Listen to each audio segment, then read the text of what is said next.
So are you thinking about jumping on Amazon, buying you a very nice set of ND filters for your DJI Osmo Action so you can get that super cinematic look? Well, before you do, you need to watch this. So check it out.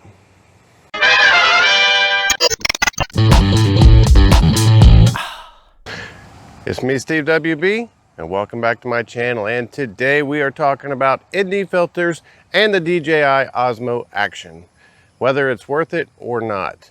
And the one thing that you need to know before you decide to go buy ND filters for your DJI Osmo Action. And of course, this video is being shot on the DJI Osmo Action as well. If you're wondering what that one thing is, I'm just going to cut the chase and get straight to it, not wasting a lot of time. Stability. The darker your ND filter is, the less the stability works. The more trouble you're going to have with rock steady being able to stabilize your footage. What we're going to do is a quick side-by-side comparison, one with an ND filter, one without, just so you can see the differences and how the ND filter is going to affect your image. Let's get right into it.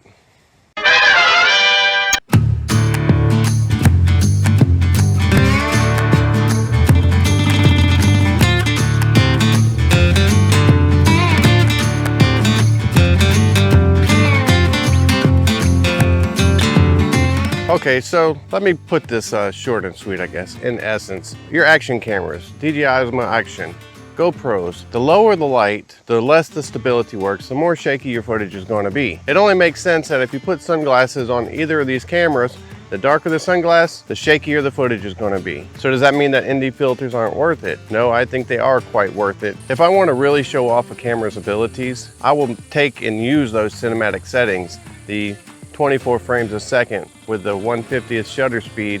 I'll put an ND filter on there to get my exposure right, to get that perfect motion blur and that real cinematic look. And that's great when you really want to show off like where you're at and for B-roll. But for just like run and gun vlogging, I don't use an ND filter at all, because if you go from light to shadow, it's going to grossly affect your image. And I like just having the camera in auto when I'm vlogging. That way the camera can do all the work. I'm really not worried about cinematic motion blur and all that if I'm just running around talking and doing talking head stuff like this. In my opinion, you should have you a nice set of ND filters.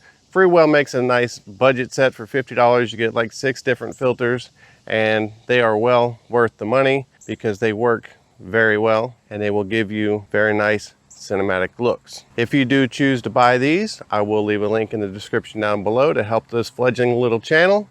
I'm Steve WB, and I'm out.